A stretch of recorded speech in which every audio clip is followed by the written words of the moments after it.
জীৱন যুঁজত হাৰ নমনা গোলাঘাটৰ এগৰাকী মহিলাৰ স্বাৱলম্বিতাৰ উৎকৃষ্ট নিদৰ্শন।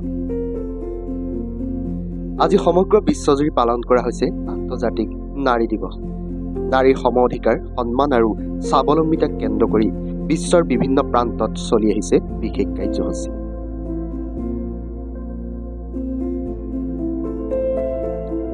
এই বিশেষ দিনটোত গোলাঘাট জিলাৰ মেলামৰাৰ বাসিন্দা ৰূপালী শইকীয়াৰ অদম্য সংগ্ৰামৰ কাহিনীয়ে সকলোৰে মনত এক গভীৰ অনুপ্ৰেৰণাৰ সৃষ্টি কৰিছে। দৰিদ্ৰতাক প্ৰত্যাহ্বান জনাই জীৱন যুঁজ চলাই যোৱা ৰূপালী শইকীয়াৰ জীৱন কাহিনী নাছিল সহজ। 2019 বৰ্ষত জটিল ৰোগত আক্ৰান্ত হৈ তেওঁৰ স্বামীৰ পৰলোকপ্ৰাপ্তিৰ ঘটে।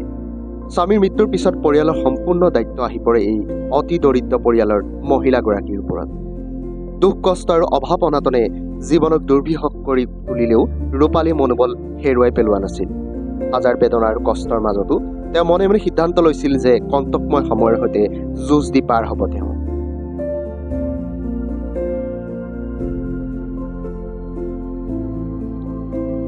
চনত ৰূপালী আৰম্ভ কৰিলে তেওঁৰ সংগ্ৰামৰ নতুন অধ্যায়। স্বামীয়ে ব্যৱহাৰ কৰি থৈ যোৱা এখন পুৰণি ভগা চাইকেলকে সম্বল কৰি তেওঁ নামি পৰিলে কেঁচা চানাৰ ব্যৱসায়ত। সাধাৰণতে অন্য সম্প্ৰদায়ৰ লোকে পৰিচালনা কৰি অহা এই ব্যৱসায়ত এগৰাকী অসমীয়া মহিলাৰ প্ৰৱেশ আছিল এক সাহসী পদক্ষেপ। পুৱাৰ পৰা গধূলিলৈকে সেই পুৰণি চাইকেলখনত কাঠৰ বাকচ এটা বান্ধি গাঁৱে গাঁৱে ঘূৰি ঘূৰি বিক্ৰী কৰিবলৈ ধৰিলে কেঁচা বুট, বাদাম আৰু পানী পুৰি।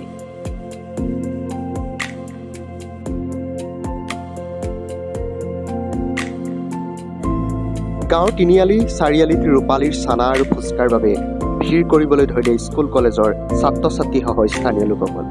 দৈনিক 300 পৰা 400 টকালৈকে উপাৰ্জন কৰি তেওঁ পৰিয়ালটোক পোহপাল দিবলৈ সক্ষম হয়। প্ৰথম অৱস্থাত এই ব্যৱসায় চলাবলৈ ৰূপালীয়ে যথেষ্ট সংকোচ অনুভৱ কৰিছিল। গাঁৱৰ দুই এজনে বেলেগ দৃষ্টিৰে চোৱাও বাকী নাৰাখিলে। কিন্তু সকলো বাধা আৰু সমালোচনাক উপেক্ষা কৰি তেওঁ আগবাঢ়ি গ'ল নিজৰ লক্ষ্যত অটল থাকি। আজি তেওঁ সংকোচহীনভাৱে ব্যৱসায় পৰিচালনা কৰি নিজৰ পৰিয়ালক স্বাৱলম্বীভাৱে প্ৰতিলোক পালন কৰি আহিছে। ৰূপালীৰ এই অদম্য সংগ্ৰামৰ কথা দৃষ্টিগোচৰ হ'ল খুমটাই বিধানসভা সমষ্টিৰ জনপ্ৰিয় বিধায়ক মৃণাল শইকীয়া। বিগত ফেব্ৰুৱাৰী মাহত বিধায়কজনে ৰূপালীক এখন নতুন চাইকেল উপহাৰ দিয়ে। সেই পুৰণি ভগা চাইকেলখনৰ ঠাইত নতুন চাইকেল লাভ কৰি ৰূপালী শইকীয়া অতিশয় আনন্দিত আৰু উৎসাহিত হৈ পৰে। নতুন চাইকেলখনেৰে তেওঁৰ ব্যৱসায় এতিয়া সুচলভাৱে চলি আহিছে। আন্তৰ্জাতিক নাৰী দিৱসৰ এই পবিত্ৰ দিনটোত ৰূপালী শইকীয়াৰ এই অদম্য মনোবল আৰু কৰ্মস্পৃহাই প্ৰতিজন নাৰীৰ বাবে এক প্ৰকৃত আদৰ্শ হৈ উঠিছিল। চবেই হাঁহিব বুলি ভাবিছিলোঁ। যেতিয়া মই ধৰি লওক দিওঁ হাঁহিব বুলি ভাবি মই খুব লাজো লাগে। যেতিয়া মোক চবেই মেলামৰ হেৰিও কলেজৰ ল'ৰা ছোৱালীও বা বাইদেউসকলেও চবেই মোক ভাল হেৰি কৰিলে, উৎসাহ দিলে। তাৰপিছতে আৰু মই দিবলৈ ল'লোঁ। যেতিয়া তেনেকৈ বিধায়ক মহোদয় আহি ক'লে ভগা চাইকেল দেখিলে, দিয়াৰ পাছতে আকৌ এইখন চাইকেল মই দি বুলি ক'লে, দিলেহি। তেতিয়া মোৰ বহুত ভাল লাগিছে বিধায়ক মহোদয় দিয়াৰ কাৰণে। সেইসকলো ওলাই আহক, সেইসকলো আগবাঢ়ি আহক। মই যেনেকৈ ধৰি লওক দিছোঁ, মইতো 20 চনৰ পৰা কৰিছোঁ। তেতিয়া মই ভগা চাইকেলখনে দি আছিলোঁ। তেতিয়া বিধায়ক মহোদয়ে দেখি মোক আৰু চাইকেলখন দিলে। দিয়াৰ কাৰণে মই বহুত ভালো পাইছোঁ, বহুত ধন্যবাদো দিছোঁ। আপুনি পৰিয়াল এনেকৈ দি পৰিয়াল পুহি আছোঁ। কি ক'ব? হয়, খুবেই ভাল কথা। যিটো সময়ত আমাৰ মহিলাসকল দুৰ্বল বুলি, অবলা বুলি এতিয়াও বহুত মানুহে ভাবি থাকে। সবলীকৰণৰ ক্ষেত্ৰত যথেষ্ট চৰকাৰেও ব্যৱস্থা গ্ৰহণ কৰিছে বা সমাজতো বিভিন্ন সজাগতা অনুষ্ঠান পতা হৈছে, কেনেকৈ নাৰীসকলক আচলতে আগবঢ়াই নিব পৰা যায়। কিন্তু তথাপিও আমি যেন 100% এতিয়াও ছাকচেছ হ'ব পৰা নাই সবলীকৰণৰ দিশত।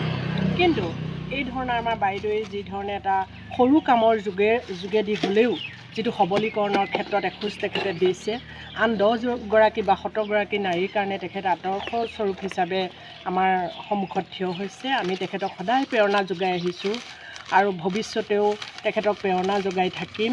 তেখেতৰ সুস্বাস্থ্য কামনা কৰিছোঁ, যাতে এই কামৰ সৰু বৰ নাই, আমি সকলোৱে জানো। গতিকে তেখেতে এই সৰু কামটোৰ পৰাই সমাজলৈ এটা বাৰ্তা আচলতে তেখেতে বহন কৰিছে। এই বাৰ্তাটোৰ জৰিয়তে আমাৰ নাৰীসকল কেনেকৈ পৰমুখাপেক্ষী হৈ নাথাকি কেনেকৈ আৰ্থিক স্বাৱলম্বিতাৰ যোগেদি সমাজত প্ৰতিষ্ঠা লাভ কৰিব পৰা যায় সেইটো এটা নিদৰ্শন তেখেতে দাঙি ধৰিছে। তেখেতলৈ মই শুভেচ্ছা জনাইছোঁ, সুস্বাস্থ্য কামনা কৰিছোঁ। আন্তৰ্জাতিক নাৰী দিৱস উপলক্ষে তেখেতক মই এনেধৰণৰ কামৰ যোগেদি যি নিদৰ্শন দাঙি ধৰিছে মই তেখেতলৈ কৃতজ্ঞতাৰ ধন্যবাদ জ্ঞাপন কৰিছোঁ। পুনৰবাৰ শুভেচ্ছা জনাই মই এই দুআষাৰ কৈছোঁ।